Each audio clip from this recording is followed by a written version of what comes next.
Wabarakatuh. Alhamdulillahirabbil alamin.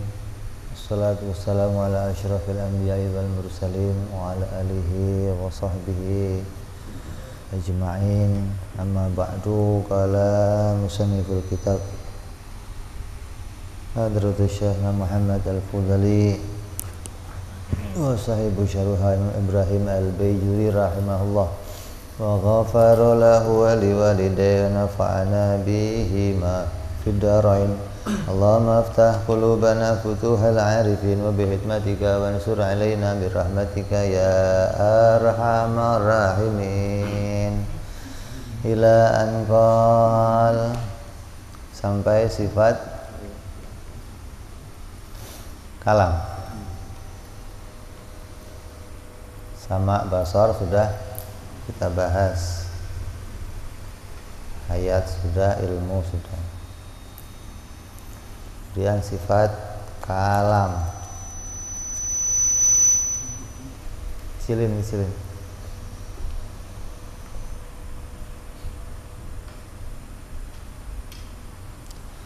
Al-kalam as-sifatu tsalitsatul asyirah min sifatillahi al-kalam. Sifat yang ke-13 yang wajib bagi Allah Subhanahu wa ta'ala adalah sifat kalam. Wa ya sifatun qadimatun qa'imatun bidzati ta'ala laysat bi harfin wala sautin. Sifat yang ke-13 adalah sifat kalam. Itu sifat yang wajib, yang qadimah, yang qaimah, yang berdiri pada zatnya Allah, yang sifat wujudiyah. Sifat wujudiyah adalah sifat yang apabila dibuka hijab kita akan melihatnya, sebagaimana Nabi Allah Musa alaihi salam yang melihat kepada sifat kalamnya Allah, arti kalam sifatnya Allah. Kemudian kalamnya Allah laisat biharfin wala sautin, bukan dengan suara, bukan dengan huruf, dan bukan dengan suara. Jadi enggak terdiri dari huruf-huruf alif, ba, ta, a, b, c, dan bukan terdiri dari suara. Enggak ada suara apapun, sudah suara orang, suara macan, suara semua yang bentuknya huruf dan suara itu adalah munazahatun, suci Allah dari yang demikian. Nah, yang suara huruf itu dimustahilkan bagi Allah, itu karena kalamnya Allah itu suci dari taqaddumi wa ta'akhuri.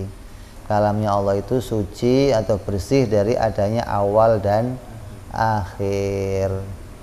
Kalam yang pakai suara pasti ada awal akhirnya.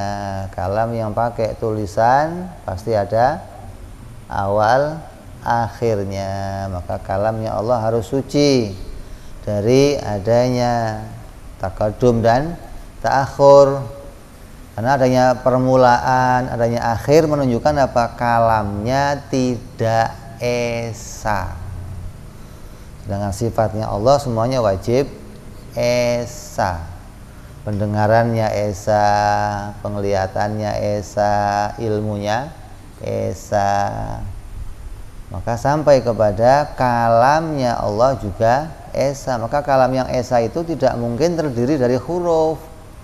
Kalam huruf pasti tidak esa. Bagaimana mau esa?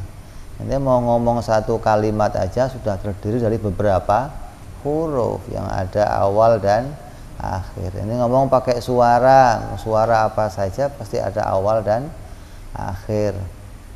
Terus wal i'rab wal bina, juga maha suci Allah kalamnya dari i'rab wal bina, artinya adanya perubahan. Kalam yang ada perubahannya maka itu bukan kalam yang esa. Kayak kalam pakai tulisan, ngomongnya terjadi ngomong Zaidun, Zaidan, Zaidin. Ini ngomong Zaid aja sudah berubah-ubah.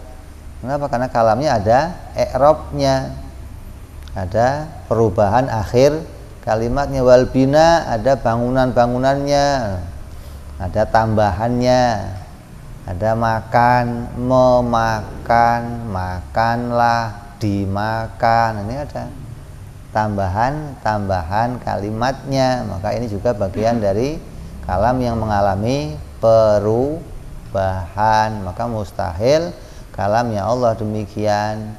Bi khilafi kalamil hawadis, berbeda yang berlawanan dengan kalamnya yang ada pada kalam manusia atau kalamnya makhluk yang baru. Kalamnya siapa saja udah, malaikat, jin, pasti kalamnya terdiri dari itu semua. Suara atau huruf, atau ada awal dan akhir, ada i'rab dan bina. Ini kalamnya hawadis begitu. Walaisa muradu bi kalamillahi ta'ala al-wajibi lahu ta'ala al-fadhu syarifah al-munazzalata ala nabi sallallahu alaihi wasallam. Maka yang dimaksud kalamnya Allah yang wajib, yang qadim. Kalau kalam wajib maka kalam yang qadim, kalam qadim atau disebut kalam sifat. Maka yang disebut kalam qadim atau kalam sifat itu, atau kalam yang wajib itu adalah bukanlah lafaz-lafaz mulia yang diturunkan kepada Nabi Muhammad sallallahu alaihi wasallam. Kalamnya Allah huruf suara apa tidak? Huruf suara kalamnya siapa? Kalamnya makhluk. Al-Quran huruf suara apa tidak? Huruf kalamnya siapa?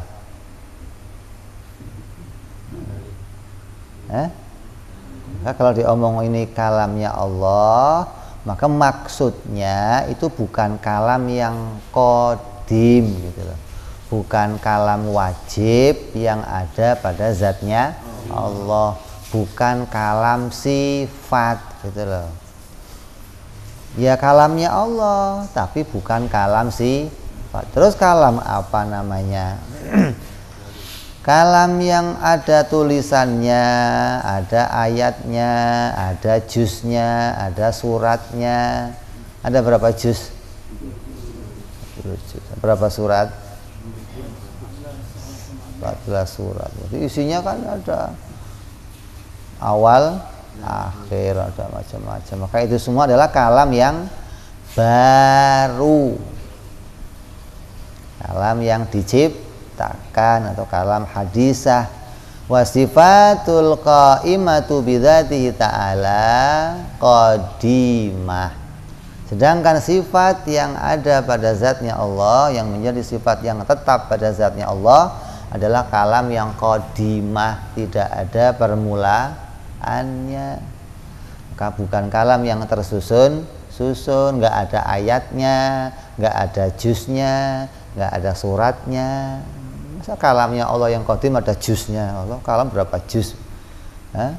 Kalamnya Allah yang qadim nggak ada juznya, nggak ada suratnya, nggak ada ayatnya. Karena kalam yang qadim itu kalam yang esa gitu. Jadi kita harus mengimani pada zatnya Allah ada sifat kalam. Jangan sampai seperti keimanannya orang-orang di luar ahlu sunnah yang mengatakan pada zatnya Allah itu tidak ada sifat kalam. Jadi Allah itu tidak, pada dirinya tidak ada sifat kalam. Apabila Allah berbicara, maka Allah menjadikan pembicaraan pada yang lain. Namanya burung biasanya apa? Cuit-cuit. Tiba-tiba burung itu bisa berbicara. Nah, kata orang yang di luar ahli sunnah mengatakan Allah kalau mau bicara ya begitu, menjadikan burung kayak, atau api kayak, atau pohon kayak tiba-tiba berbicara, yang mengatakan saya Tuhan, ya, mencari penyambung loh. Tidak bisa ngomong pada dirinya sendiri. Kenapa? Karena tidak ada pada dirinya Allah sifat kalam, nggak ada. Kalau ada pada dirinya Allah sifat kalam, berarti Allah tidak wahdaniyah katanya. Ini berbalik pemahaman dengan yang kita imani. Yang kita imani justru pada zatnya Allah harus ada sifat kalam. Tapi kita pahami bahwa sifatnya Allah bukan perkara lain dari zatnya. Gitu. Jadi Allah bersifat, tapi sifatnya bukan perkara lain dari zat. Mau diomong sifatnya zat ya nggak bisa, karena akal tidak menerima ada zat tapi tidak bersifat. Bagaimana ada zat tapi tidak bersifat? Maka Allah wajib bersifat. Ada lagi yang mengatakan Allah bersifat kalam, tapi sifat kalamnya dengan suara yang berbeda dengan suara kita, menggelegar suaranya. Masalah ngomong getar semua orang. Itu juga bukan paham dari Ahlus Sunnah wal Jamaah. Kalau Allah bicaranya masih pakai suara tapi suaranya beda dengan kita, itu masih ada penyerupaan. Nah, kalau Allah pakai suara, suaranya kayak suara siapa? Ya suara manusia. Kenapa? Karena suara manusia itu mulia. Kata siapa mulia? Dianggapnya suara yang paling bagus suaranya manusia gitu. Kadang ente aja dengar suaranya burung, aduh, bagus bener. Padahal suara burung mantuk-mantuk bagusnya. Jadi yang bagus suaranya siapa? Suara kamu apa suara burung?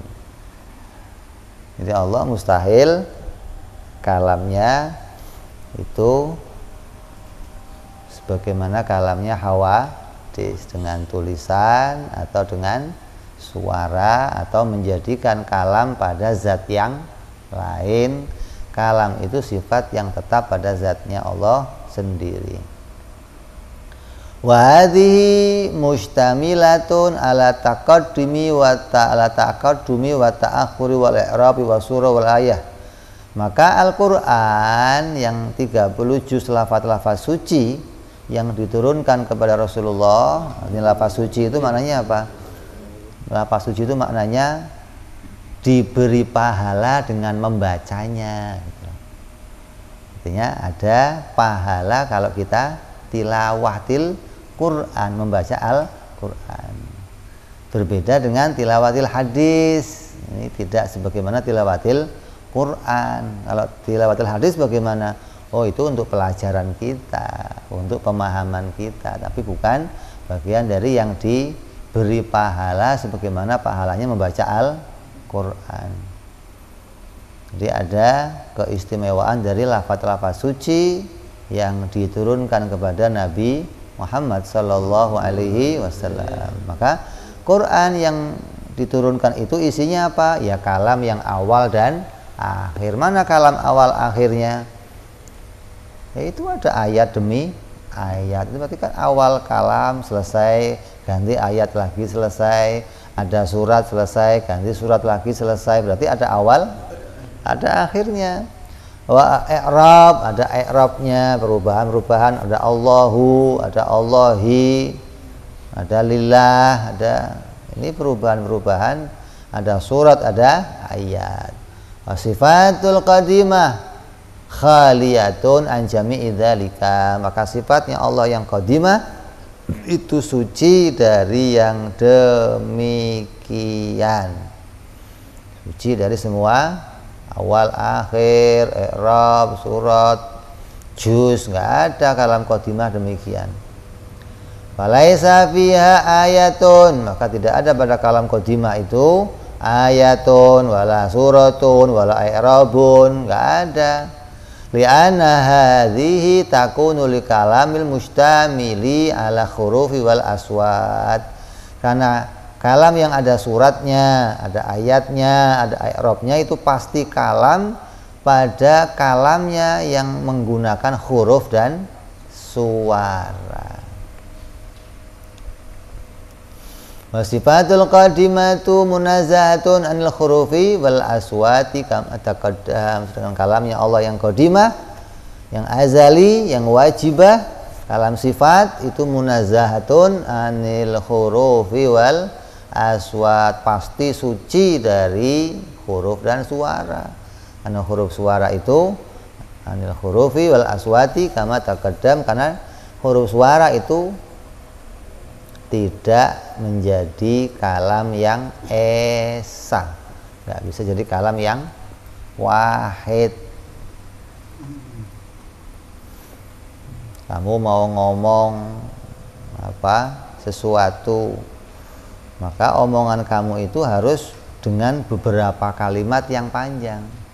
Kamu nggak bisa menceritakan satu kejadian dengan satu omongan A. Paham nggak orang? Apa lapar lo? Ini ngomong apa? Mau makan lo? Nggak jelas. Nggak bisa kita ngomong dengan satu kalam malah orang nggak ada yang paham. Karena kalamnya kita itu butuh disusun dengan beberapa kalam, dengan beberapa kalimat-kalimat. Beda kalau bahasa Arab, nanti ada kalimat yang dengan satu huruf orang bisa paham, kayak qi. Ada dalam bahasa Arab, tapi kalau dalam bahasa kita nggak ada. Satu huruf terus dipahami nggak ada. Harus tersusun. Kalaupun satu huruf dipahami, ya cuma satu itu pahamnya, nggak paham yang lainnya. Lah kamu mau cerita perkara yang banyak hanya pakai satu kalam, nggak bisa.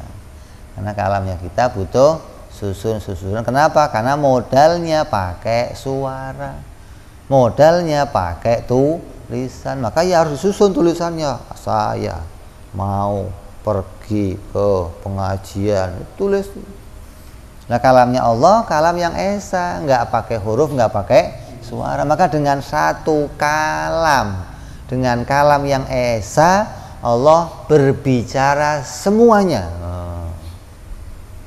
Bukan satu perkara, bukan, tapi semuanya dikalam oleh Allah dengan kalam yang esa. Lah kok bisa? Karena nggak pakai huruf, karena nggak pakai suara, maka ya bisa kalam tentang segala sesuatu dengan kalam yang esa. Dengan sekali kalam, nggak kalam lagi, begitu loh. Kalau kita kan ngomong lagi, sampai orang cerewet lu ngomong melulu. Ada yang diem nggak ngomong-ngomong, ngomong dong.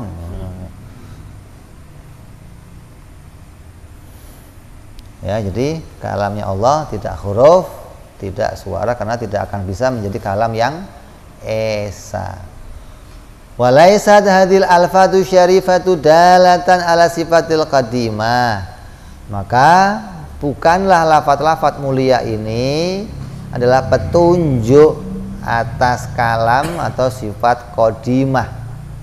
Bimakna anna sifatal qadimata tufhamu minha. Jangan sampai dipahami juga bahwa lafat-lafat yang mulia ini menjadi alamat, menjadi dalil pada kalam qadimah. Kalam qadimah juga begini. Artinya terdiri dari lafat-lafat, tapi lafadznya ya beda dengan lafadz kita. Kalau kita suarakan bersuara, tapi kalau Allah yang nyuarain beda suaranya. Jangan sampai menunjukkan bahwa kalam yang diturunkan ini ya jadi petunjuk pada kalamnya Allah.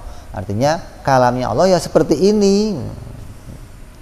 Maka yang demikian adalah pemahaman yang salah. Tapi anna sifatal qadimata tufhamu minha, tidak demikian. Bal ma yufhamu min hadil alfat musawin lima tufhamu min sifatil qadimah. Tapi makna Quran itu isinya apa? Kerjanya ngomong itu apa? Ngomong itu kerjanya apa? Petunjuk. Ngasih petunjuk, itu kerjanya kalam. Lah, berarti Quran itu isinya apa? Petunjuk, kalam. Maka Yang bisa dipahami apa? Petunjuk yang kita peroleh dari Al-Quran. Kayak apa? La taqrabuz zina. Petunjuknya apa itu?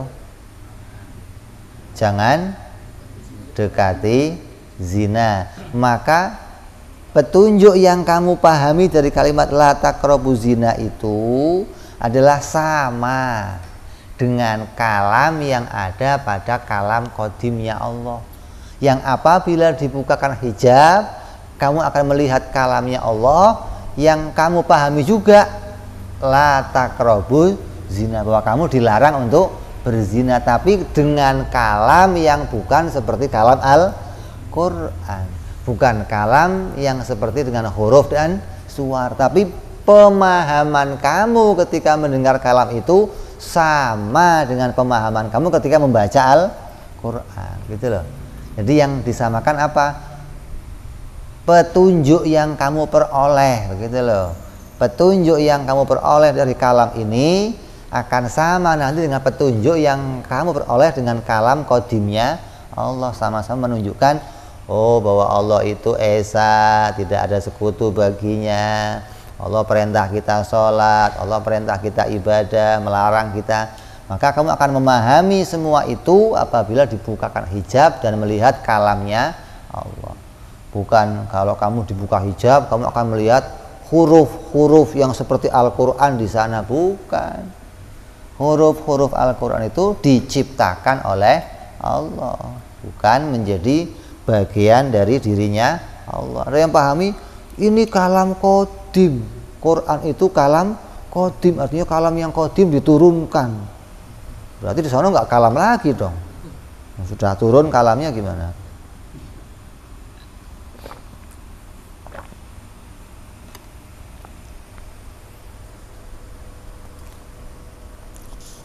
Jadi awas nih, jangan sampai salah paham bahwa ini kalam Quran, kalam petunjuk. Petunjuk apa? Menunjukkan Tuhan begini juga ngomongnya. Oh enggak. Menunjukkan yang kita pahami dari petunjuk ini sama dengan yang kita pahami dari petunjuk yang ada pada kalam qadimnya Allah. Kalau dibuka hijab kita akan melihatnya, tapi kalamnya tidak dengan huruf dan suara. Fahasiluhu anal alfadhu hadhihi tadulu ala maknan. Maka lafaz-lafaz yang mulia ini menunjukkan kepada makna. Wa hadza makna, dan makna ini musawin lima yufhamu minal kalamil qadim, sama menyamai dengan yang kita pahami dengan kalam qadimnya Allah yang qaim bidzatihi, yang apabila dibuka hijab kita akan melihatnya. Fahris, maka hati-hatilah, peliharalah, jagalah diri kamu ala hadzal farqi, atas perbedaan ini. Fa innahu yaghluzu fihi katsirun, banyak orang-orang yang keliru dalam memahami ini. Ditekankan, diingatkan kita. Banyak orang memahami kalau kalam Quran itu ya kalam qadimnya Allah. Artinya kalam qadim diturunkan ya begini jadinya nih, maka dianggap ini kalam suci. Dianggap kalam suci maknanya kalamnya Allah diturunkan. Kita mengimani ini kalam suci maknanya adalah kalam menjadi kalam dalilnya Allah, atau kalam lafaz yang diturunkan oleh Allah, kalam yang harus dimuliakan. Kamu dapat surat dari pacar kamu saja, pernah pacaran, pernah surat-suratan, ya. Kalau dapat surat dari pacar diapain? Oh, si minyak. Begitu ada yang nyenggol diremet, marahnya kamu. Kayak ini surat paling berharga di dunia gitu. Nah ini kalam Quran, kalamnya Allah. Allah menjadikan berita untuk kita dengan lafaz-lafaz yang ada pada kita. Maka harus kita muliakan lafaz-lafaz itu. Tapi jangan dianggap lafaz itu adalah lafadz yang sama dengan lafadz yang ada pada kalam sifatnya Allah. Karena kalam sifatnya Allah bukan terdiri dari lafadz tersebut. Nah, pas kalamnya dengan Nabi Muhammad pakai bahasa Arab. Kalau kalamnya dengan Nabi Isa, ya dengan bahasa Ibrani, ya, dengan bahasa Suryani, dengan bahasa Kipti dengan Nabi Musa. Maka Allah menjadikan petunjuk atau Allah memberikan surat kepada kita dengan bahasanya kita. Kalau kitanya orang Arab ya dikasih pakai bahasa Arab, artinya nabinya dari bangsa Arab. Kalau nabinya kok Bani Israel pakai bangsanya bahasa Bani Israel. Nabinya dari Mesir pakai bahasa Mesir, sesuai dengan bahasa nabinya. Kamu ngomong sama anak kecil pakai bahasa siapa? Kamu kalau ngomong sama orang Inggris pakai bahasa siapa? Inggris. Jangan ada orang Inggris kamu pakai bahasanya Jawa. Halus lagi. Wah, keder nih orang ngomong apa? Peletak, peletuk apa ini? Jadi Allah menjadikan petunjuk kepada kita ya sesuai dengan bahasa yang kita pahami, tapi jangan kita yang salah paham. Oh, Allah ngomongnya begini, bukan. Ini Allah menjadikan omongan untuk kita. Maka petunjuk yang kita pahami dari kalam itu sama dengan petunjuk yang kita pahami dari kalam kodimnya Allah yang bukan huruf, bukan suara. Wa yusamma kullu min sifatil qadim wal alafati syarifah Qur'anan wa kalamallahi. Maka boleh kedua-duanya itu dinamain dengan nama yang sama. Kalamnya Allah dinamain Quran, boleh enggak?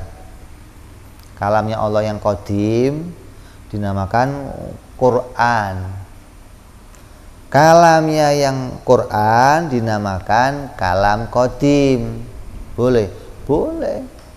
Dinamain Quran boleh, ini dinamain kalam qadim boleh. Yang ada pada zatnya Allah dinamain Quran boleh, dinamain kalam qadim boleh. Illa kecuali anna alfadhu syarifah makhluqatun maktubatun fil lauhil mahfuz.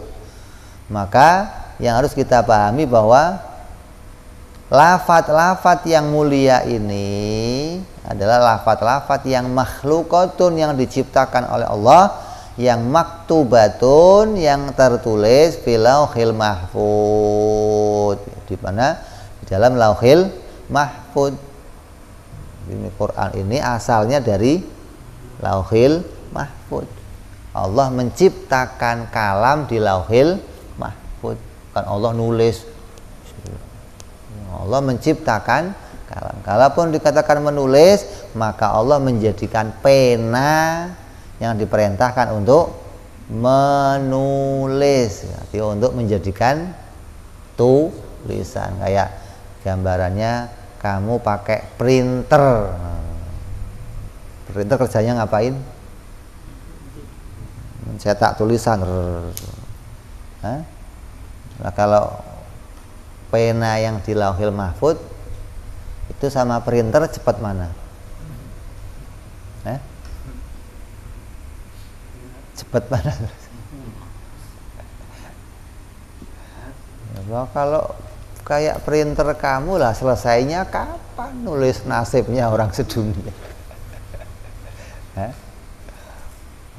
Tiap waktu manusia yang lahir, dikatakan manusia yang umurnya 4 bulan di dalam perut ibunya, kemudian ditiupkan ruh, maka Allah perintahkan malaikat untuk menulis. Nah, tulis nasibnya. Lauhul mahfuz nulis tuh. Itu satu orang lah, sedunia berapa orang yang lahir. Lah kalau pakai tulisan tangan, wah ya kapan selesainya. Jadi lauhul mahfuz itu jangan digambarkan sebagai gambaran dunia, tapi kita gambarkan lauhul mahfuz itu semua berita Allah ciptakan tertulis di situ. Gimana cara nulisnya nggak ngerti, pokoknya ada Allah menciptakan tulisan, di antaranya Al-Qur'an, lafaz-lafaz yang mulia. Injil ya di situ, Zabur ya di situ, Taurat ya di situ. Semua berita Allah letakkan di Lauhil Mahfuz. Ini kalam yang mulianya demikian, Allah ciptakan di Lauhil Mahfuz. Terus nazala biha Jibrilu alaihi salam ala Nabi sallallahu alaihi wasallam ba'da an nuzilat fi lailatul qadri fi baitil izzati wa mahallun fi sama'i dunya. Maka kemudian lafaz-lafaz itulah yang diturunkan oleh malaikat Jibril alaihi salam. Artinya malaikat Jibril diperintahkan oleh Allah untuk menyalin apa yang di Lauhil Mahfuz, disalin, bukan diambil diturunin, bukan. Oh ya repot. Satu huruf yang di Lauhil Mahfuz sebesar gunung. Lah kalau harus diambil, wah ya berapa bumi nggak cukup untuk memuat tulisannya. Lauhil Mahfuz itu kalaupun bumi jadikan papannya nggak muat untuk tulis, itu nggak muat. Maka malaikat Jibril diperintah untuk menyalin.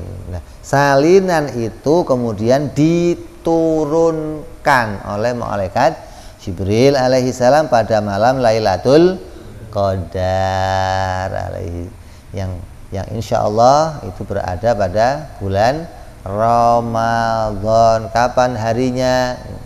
Nggak ada yang tahu.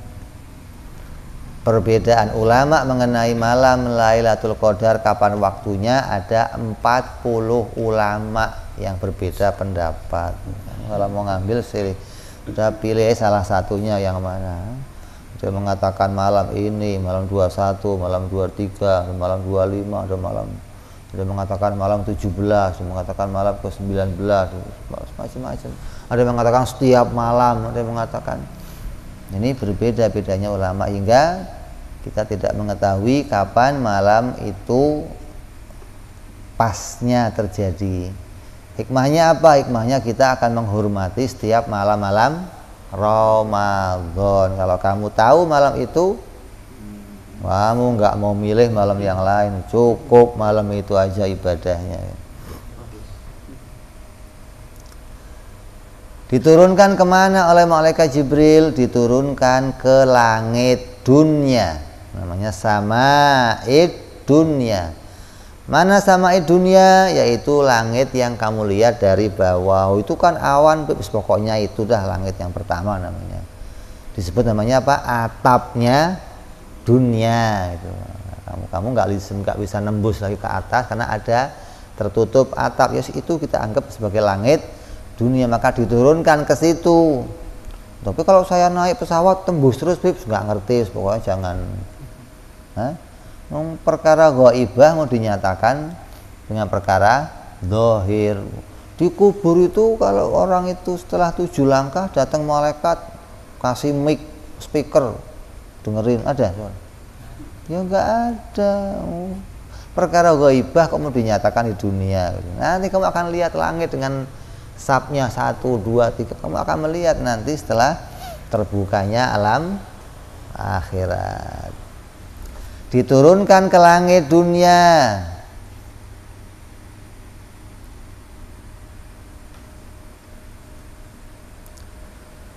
Dan bentuknya adalah dituliskan pada suhuf-suhuf atau lembaran-lembaran.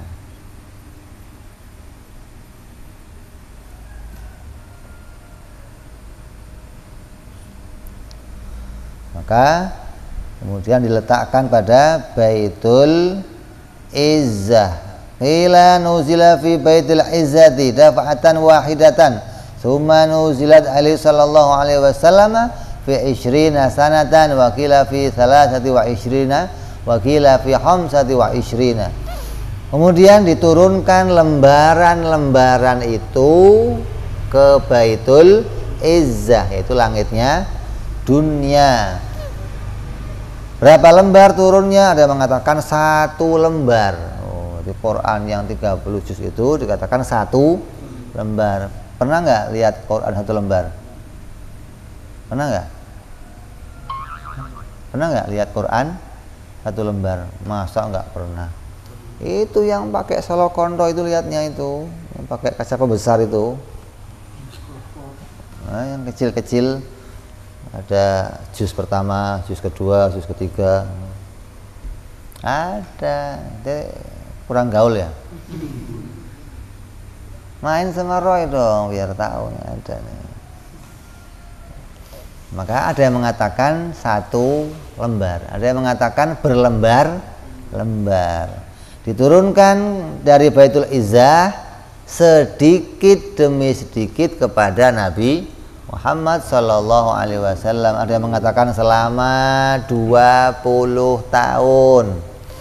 Ada yang turun 5 ayat, turun 6 ayat, turun 1 ayat, turun 1 surat, turun satu persatu ini. Ada lagi yang mengatakan 23 tahun.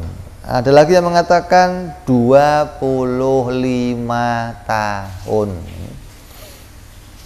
Wakila kana yunazzalu fi Baitil Izzati fi Lailatul Qadri.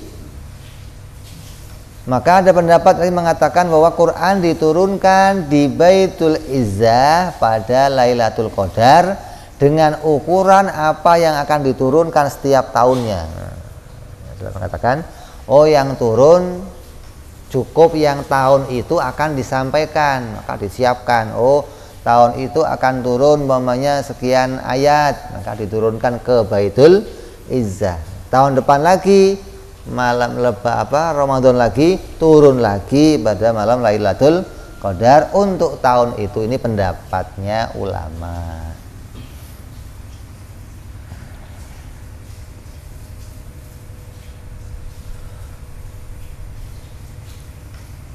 Walladzi nuzila alaihi sallallahu alaihi wasallam al-fadhu. Maka yang diturunkan kepada Rasulullah itu apa? Al-fadh, yaitu lafaz. Bukan alfat mobil, bukan. Lo pahamnya alfat mobil aja. Al-fadhu, yaitu lafaz.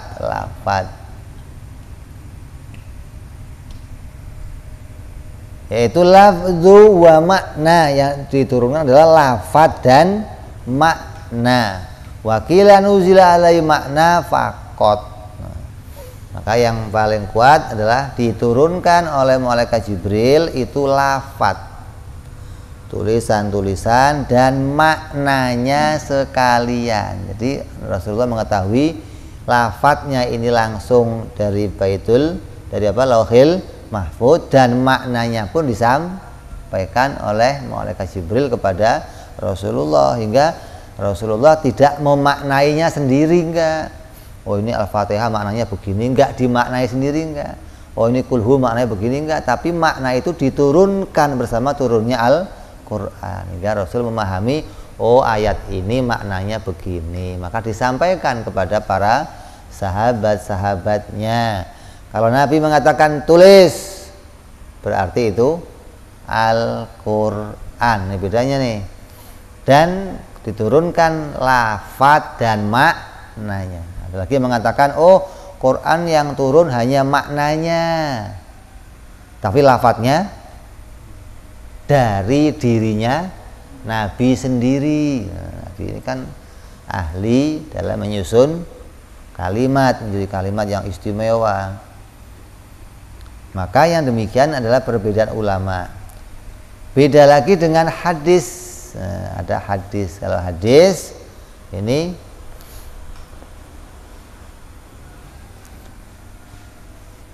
maknanya didatangkan, lafadznya dari Nabi. Kalau hadis. Tapi kalau Al-Quran, lafadznya dan maknanya didatangkan oleh malaikat Jibril. Hingga tidak ada satupun yang bisa meniru susunan lafadznya. Kalau hadis masih banyak yang meniru. Kenapa? Karena disusun oleh Nabi SAW. Kalau manusia yang nyusun dianggap bahwa masih bisa disusun oleh yang lain. Tapi kalau Al-Quran tidak disusun oleh manusia, tapi Allah yang menjadikan susunannya. Diturunkan susunannya seperti itu, dan maknanya pun diturunkan.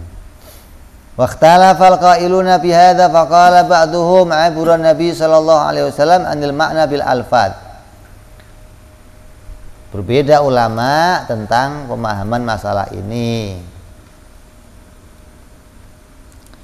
Dia mengatakan bahwa yang turun maknanya saja, bil alfati min indihi, dengan lafaz dari Rasulullah. Wakila alladzi abura anha Jibril alaihissalam. Ada pula mengatakan itu dari malaikat Jibril alaihissalam yang menyusun lafadznya. Ini ulama beda. Wa tahqiqu annaha nuzilat lafdhan wa makna. Dan yang secara hakikat, yang nyata, yang kita imani adalah yang diturunkan adalah lafadz dan makna. Wabil jumlah, maka dari keterangan ini fasifatul qaimatu bidzati ta'ala qadimatun laisat biharfin wala sautin. Maka sifat qadimah yang ada pada zatnya Allah adalah sifat yang tetap pada zatnya, yang nggak bisa diturun-turunkan, karena bukan suara, bukan huruf. Jadi nggak ada kalam sifatnya Allah diturunkan, ya nggak bisa. Kalam sifat pada dirinya bagaimana mau diturunkan. Dan itu bukan huruf dan suara, maka kalamnya kalam yang esa.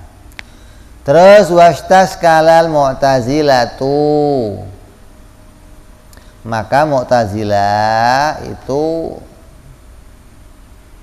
ada bantahan, ada sangkalan. Wujudu kalam min ghairi huruf, adanya kalam yang tidak ada hurufnya. Kata Mu'tazilah, emangnya ada omongan yang nggak pakai huruf? Ada. Nah, Mu'tazilah keder yang kayak apa? Yang namanya kalam semuanya pakai huruf. Bagaimana ada kalam nggak ada hurufnya? Kalau nggak ada suaranya. Kalau ada suaranya pasti ada huruf-hurufnya. Ini Mu'tazilah ada pertanyaan masalah ini, menganggap sulit dipahami, kata dia. Fa'ajaba ahlus sunnati, maka ahlus sunnah menjawab, bi anna hadisan nafsi, bahwa sungguhnya hadisan nafsi, kalam hati kita. Kamu punya kalam nggak? Di hati ada kalamnya, ada suaranya, ada hurufnya. Maka kalam hati kita, tiap-tiap kita itu punya kalam hati.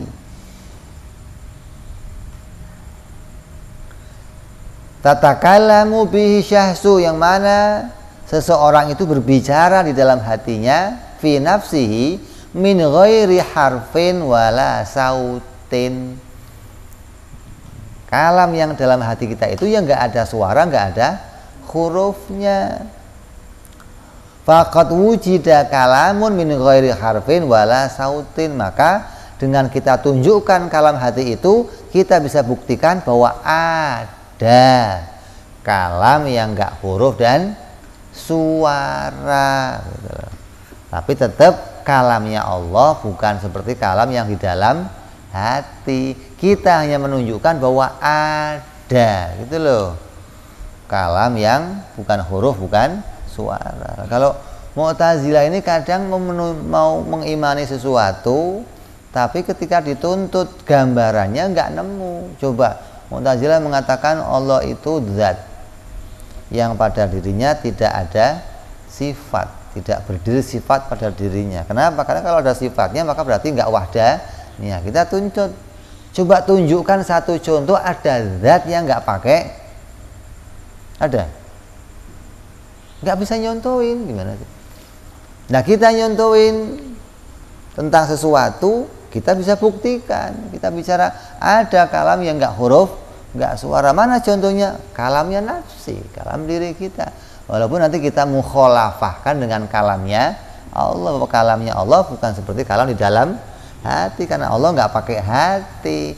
Tapi kalamnya Allah itu menjadi kalam sifat, begitu loh. kalam yang ada yang berdiri pada zatnya Allah, bukan kalam yang berdiri pada hati. Kalau kita kan kalam berdirinya pada hati kita. Kamu melihat berdirinya di mana? Di mata kamu, bukan di zat kamu, bukan. Nah, kalau Allah melihat di mana berdirinya?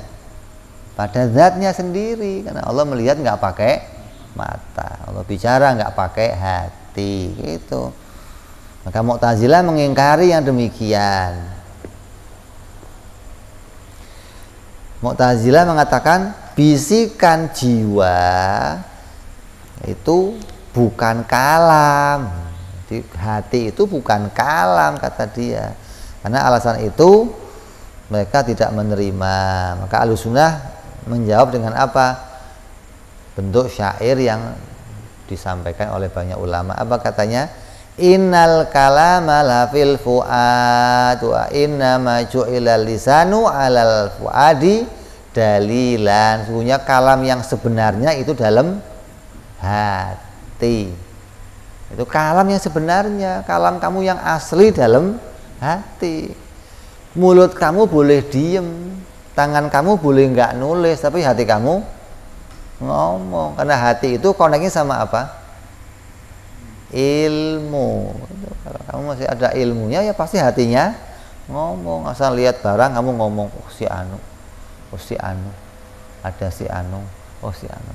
Hatinya ngomong sesuai dengan cuman ngomongnya satu begitu loh. Karena kalamnya dengan apa? Kalau kalamnya hawadis, maka kita kalamnya satu-satu lah. Kalamnya Allah tidak satu-satu, tapi Allah kalam dengan kalam yang esa pada seluruh perkara. Ini Mu'tazilah apa? Kebingungan tentang kalam nafsi. Tapi kita bisa buktikan bahwa ada kalam yang nggak pakai huruf dan suara. Maka kalau kamu kok kemudian kamu nulis, kemudian kamu bersuara, maka itu semua adalah bentuk penampakan dari omongan yang di dalam sini. Kalau di dalam sini nggak ngomong, kamu ya nggak bisa nulis. Dalam sini nggak ngomong, kamu nggak bisa bersuara. Kenapa? Karena suara kamu, tulisan kamu itu penampakan dari kalam hati. Walaisa muradu ahli sunnah tashbiha kalamihi ta'ala bihadithin nafsi. Maka kita bukan mau menyerupakan kalamnya Allah dengan kalamnya makhluk, dengan hadisun nafsi yang ada pada kita. Li'anna kalamu ta'ala qadimatun, karena kalamnya Allah itu qadimah, enggak berawal dan berdiri pada zatnya. Wa haditsun nafsi, kalamnya hati itu hadisun, itu baru dan adanya dalam hati. Bal muraduhum, tapi maksudnya para ulama itu raddu alal mu'tazilati, membantah atau menjawab pertanyaan kesulitannya orang-orang Mu'tazilah fi qaulihim, dalam perkataan mereka la yujadu kalamun min ghairi harfin wala sautin. Kita jawab, ini loh contohnya biar kamu jelas tentang apa yang menjadi kalamnya Allah Subhanahu wa ta'ala. Terus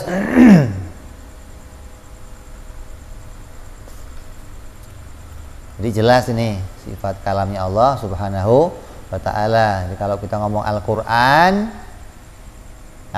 kalam makhluk apa kalam qadim? Kalam baru apa kalam qadim?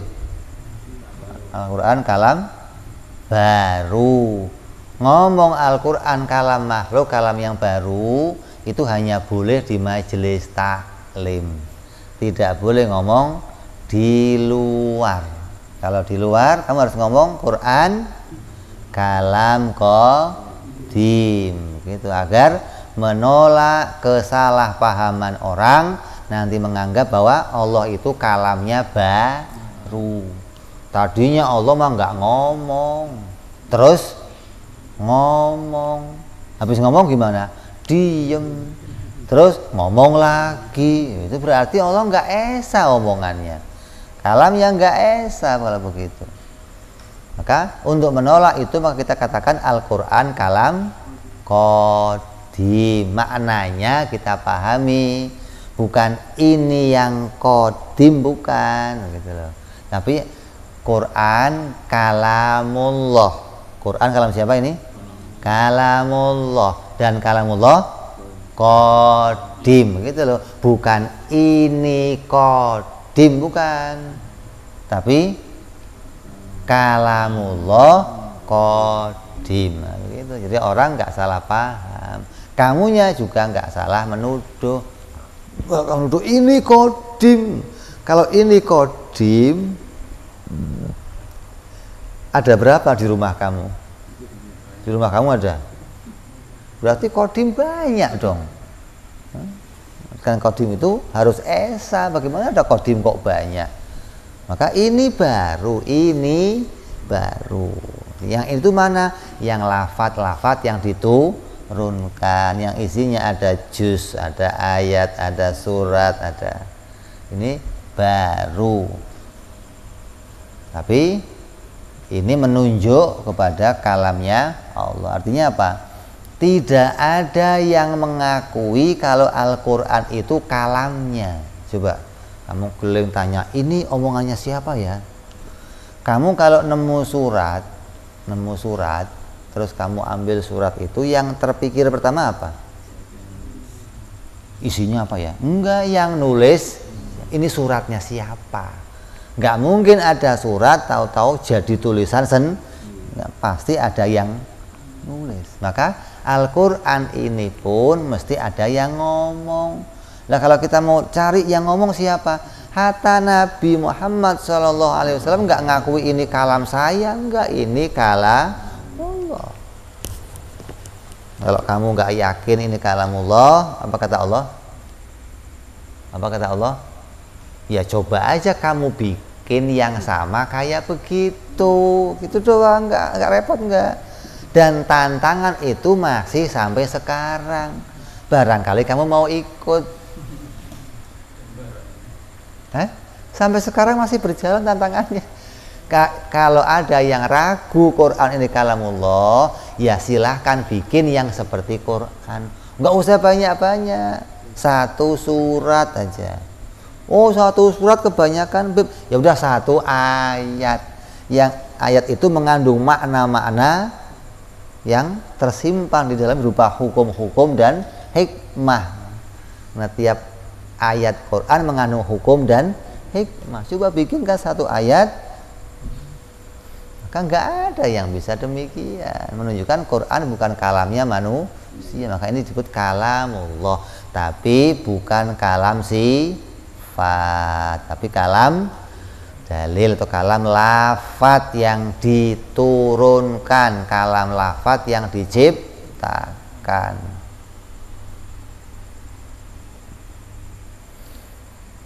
Nah, kalau Allah menciptakan kalam suara boleh enggak? Ya boleh saja.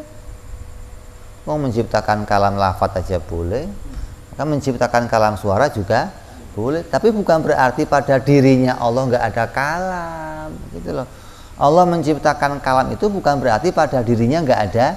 Justru karena ada kalam pada dirinya bisa memunculkan kalam, begitu loh. Dikatakan tadi innal kalama lafil fuad. Artinya kalau pada kita itu ada namanya kalam yang di dalam hati. Kalau bagi Allah namanya kalam karena ada kalam sifat. Allah punya sifat yang kerjanya itu menunjukkan sesuatu, maka Allah bisa menciptakan petunjuk, begitu dong.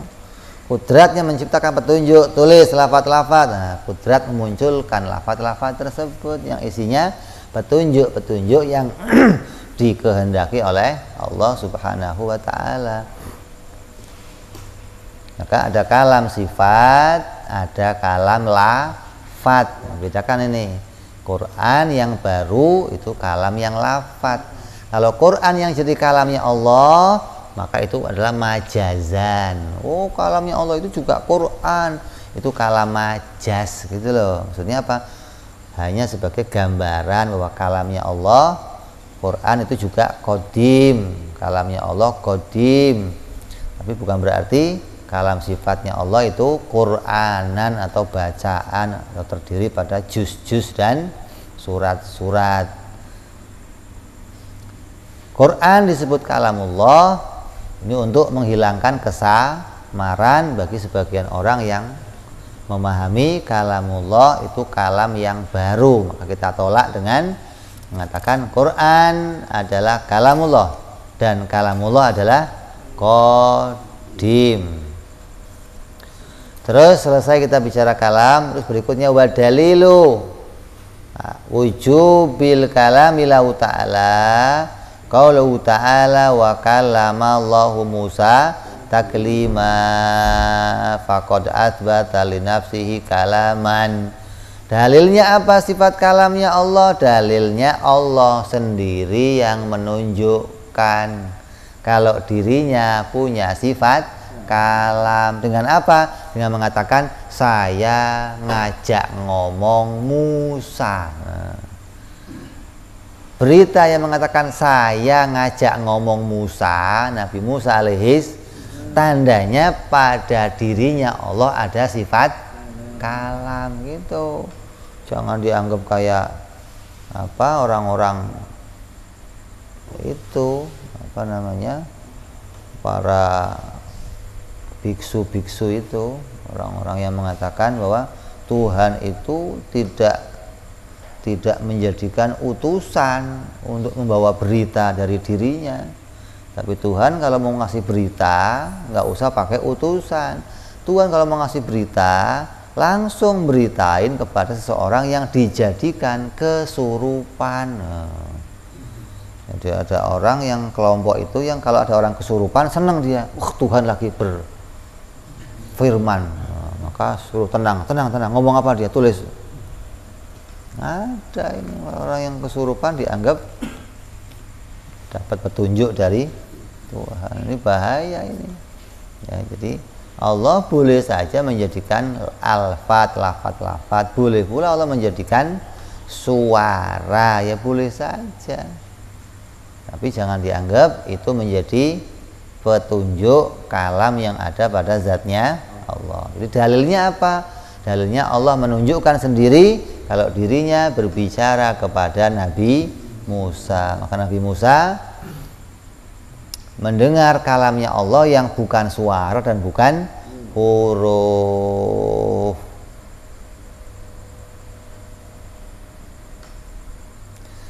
Mu'tazilah mengingkari atau memahami ayat tersebut bahwa aku sudah bicara langsung dengan Nabi Musa. Kata orang Mu'tazilah mengatakan Allah menciptakan kalam pada satu benda. Terus benda itu ngomong dan Musa mendengar omongan itu. Nah, ini Mu'tazilah artinya begitu. Sama kayak tadi nunggu orang kesurupan. Ada orang kesurupan baru Tuhan ngomong. Maka dianggap oleh orang Mu'tazilah Allah menjadikan kalam pada api, menjadikan suara pada api, menjadikan suara pada gunung, yang kemudian gunung itu bicara atau api bicara, yang menunjukkan itu sebagai kalamnya Allah. Kita menolak hal tersebut. Kita meyakini ayat itu menunjukkan Allah berbicara kepada Nabi Musa dengan kalam sifat, bukan pakai kalam lafat. Terus setelah selesai, dalilnya kok pakai dalil syar'i? Iya, dalil syar'i lebih kuat untuk mendalili sifat ini. Sama dengan sifat sama dan basor, pakai dalilnya apa? Syar'i. Kenapa? Karena lebih kuat untuk didalili dibandingkan dengan dalil akli. Kalau pakai dalil aklinya gimana? Sama basor dan kalam itu bukan sifat yang bisa menciptakan, nggak berurusan sama penciptaan sesuatu. Penciptaan itu urusan sama apa kemarin? Qudrat, iradat, ilmu, hayat. Ini urusannya penciptaan nih. Nah kalau sama basal kalam nggak berurusan sama penciptaan, hingga tidak bisa dibuktikan dengan wujudnya alam ini terus Allah ngomong, enggak. Akal hanya bicara begini, kalau tidak melihat pasti buta. Kalau buta berarti cacat. Kalau cacat ya berarti bukan Tuhan. Wong Tuhan wajib sempurna. Kalau tuli, kalau enggak mendengar pasti tuli. Kalau tuli cacat. Kalau cacat ya bukan Tuhan. Wong Tuhan wajib sempurna. Begitu pula kalau Tuhan enggak bicara bisu. Kalau bisu cacat. Kalau cacat mustahil dia Tuhan gitu. Itu kalau pakai akal. Tapi kalau pakai berita Al-Quran jadi lebih jelas. Kenapa? Allah sendiri menunjukkan aku mendengar dan aku melihat. Quran mengatakan apa? Wa sami'ul basir. Wa ala kulli syai'in qadir. Allah itu zat yang bersifatan melihat dan mendengar. Begitupun bersifat kalamnya, Allah sendiri yang menunjukkan aku bersifat kalam. Mana buktinya? Aku bicara sama Nabi Musa alaihi salam. Lawannya sifat kalam nanti kita akan bicara. Kemudian wal kalamu yata'allaqu bima yata'allaqu bil ilmu. Maka kalam itu yang diomong itu apa sih yang diomong Allah? Yang diomong Allah itu ya apa-apa yang diketahui, apa-apa yang ada pada ilmunya itu yang diomong. Apa isinya? Minal wajib wal jaiz wal mustahil. Perkara wajib, perkara jaiz dan perkara mustahil. Ilmunya Allah itu mengetahui secara keseluruhan yang wajib, seluruh yang jaiz dan seluruh yang mustahil. Maka yang dikalam oleh Allah pun yaitu dengan kalamnya yang esa. Ini kembali nih, kalam yang esa. Dengan satu kalam Allah bicara seluruh yang wajib, seluruh yang mustahil dan seluruh yang jaiz. Enggak pakai kalam lagi. Kenapa? Karena kalamnya enggak huruf, nggak suara gitu. Kalau huruf suara mesti nggak bisa gitu loh. Kalau nggak huruf suara maka Allah bicara yang wajib, mustahil, jaiz dengan kalam yang esa. Lakin tetapi ta'alluqul ilmi biha ta'alluqul inkishaf. Ta'alluqnya ilmu itu dengan wajib, mustahil, jaiz itu ta'alluq inkishaf atau mendeteksi atau menemukan yang wajib, yang mustahil dan yang jaiz. Bimakna annaha munkashifatun lahu ta'ala bi ilmihi. Maksudnya semua itu jelas di dalam ilmunya Allah subhanahu wa ta'ala, tersingkap dalam ilmunya Allah subhanahu wa ta'ala. Sudah kita jelaskan makna tersingkap, bukan tadinya tertutup, bukan, maknanya jelas di ilmunya Allah. Wa ta'alluqul kalam, adapun ta'alluqnya kalam biha pada wajib, mustahil, jaiz, ta'alluqu dalalati, yaitu ta'alluq menunjukkan. Bimakna annahu la kushifa anil hijab wa sami'na kalamal qadim la fahimnaha minhu. Maksudnya kalam dilalah, kalam sifat itu maknanya sama-sama menghadapi, sama-sama ngurusin wajib, mustahil, jaiz, tapi maknanya menunjukkan bukan mendeteksi. Kalau gambarnya begini, mendeteksi dan memberi informasi. Kalau sifat kalam itu kerjanya ngasih informasi. Kalau ilmu mendeteksi. Ini kalau digambarkan gitu loh. Yang dideteksi apa? Wajib, mustahil, jaiz. Yang diinformasiin apa? Ya sama, wajib, mustahil, jaiz. Wong deteksinya wajib, mustahil, jaiz, ya infonya pasti wajib, mustahil. Masa ada beda info bagaimana? Maknanya apa? Lau kusyifa anal hijab, kalau dibuka hijab oleh Allah kita melihat kalamnya Allah, maka kita akan memahami dari kalam qadim itu apa yang wajib, apa yang mustahil, apa yang petunjuk itu akan sampai kepada kita dari perkara yang wajib, mustahil dan jaiz. Ini yang dikalam oleh kalam qadim. Isinya apa? Isinya kalau isinya tentang seluruh perkara yang belum disandarkan pada makhluk, maka semua di kalam qadimnya Allah. Apa itu? Perintah, larangan, ancaman, janji, berita, pujian, semua di kalam pada kalam qadimnya Allah. Mau itu perintah, mau itu larangan, selagi belum disandarkan kepada adanya yang diperintah dan adanya yang dilarang. Kalau nanti sudah diletakkan, disandarkan kalam itu pada kalam yang diperintah dan dilarang, maka jadinya kalam perintah larangan itu masuk kalam yang artinya suluhil qadim.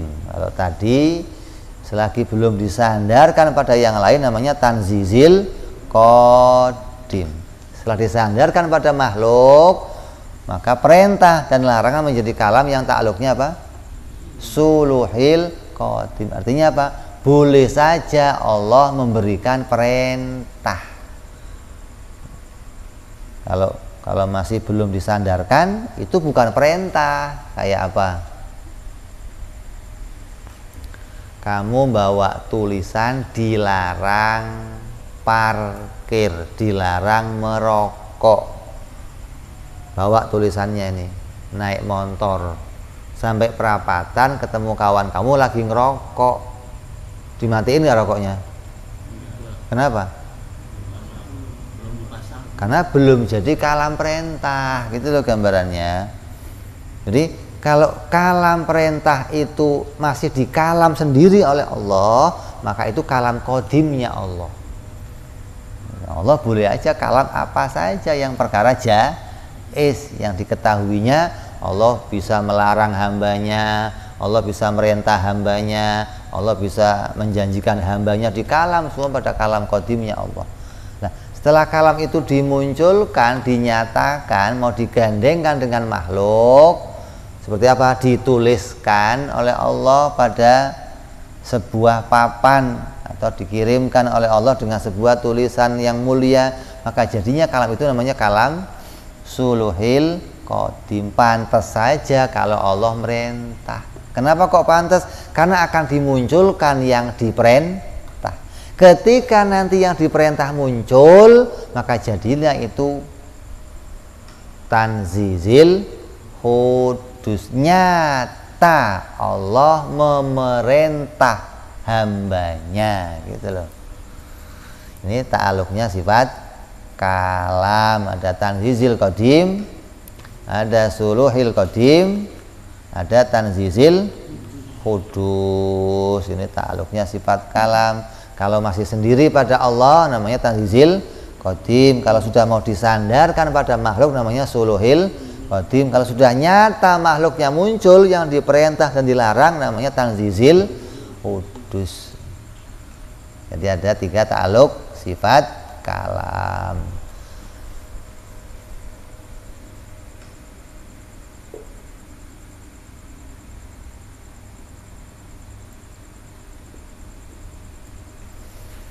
Ya, jadi ada 3 macam ta'aluk. Maka kita harus bisa membedakan antara keadaan-keadaan tersebut.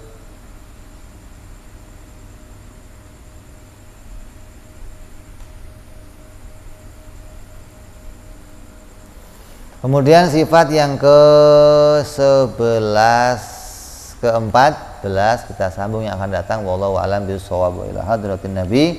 Al-Fatihah. A'udzubillahi minasyaitonir rajim. Bismillahirrahmanirrahim. Alhamdulillahirabbil alamin arrahmanir rahim maliki yaumiddin. Iyyaka na'budu wa iyyaka nasta'in. Ihdinas siratal mustaqim. Siratal ladzina an'amta 'alaihim ghairil maghdubi 'alaihim waladdallin. Amin.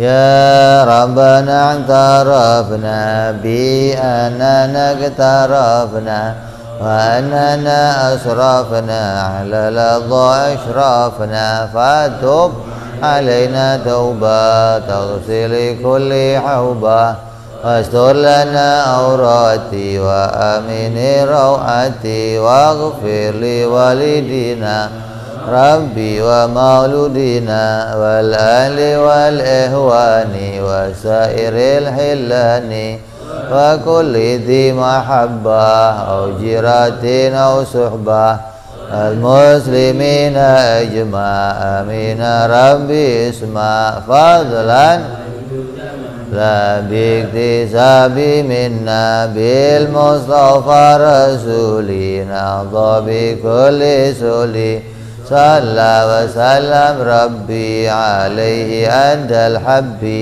وآله وصحبه عدد طاس صحبي والحمد لله في البدء والتناهي سبحان ربك رب العزة عما يصفون وسلام على المرسلين الحمد لله رب العالمين. Assalamualaikum warahmatullahi wabarakatuh.